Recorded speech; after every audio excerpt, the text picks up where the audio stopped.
Rafi, muling kinalampag ng mga health workers ang Department of Health para hingin ang hindi pa rin daw ibinibigay na one COVID allowance at iba pang mga benepisyo. Pawang mga samahan ng mga empleyado ng private hospitals ang nagdaos ng kilos protesta ngayong umaga sa tapat ng DOH. Hindi pa rin daw lahat ng health workers ay nakatanggap na ng one COVID allowance o health emergency allowance at maging meals and transportation allowance na ipinangako sa kanila noon. Tila pinagpapasapasahan daw sila kapag nagtatanong sila sa mga ahensya ng gobyerno. Kaya hiling nila, dialogo sa DOH at kay Pangulong Bongbong Marcos para mabigyang linaw ang issue. Hiling din nila ang pagtataas ng sahod ng nurses na nagsisialisan na para mangibang bansa. Narito ang kanilang pahayag.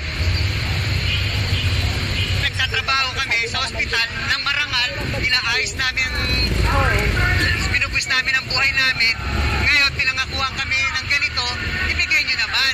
Kasi hindi namin ito hiniling kung saan nila itong binibigay.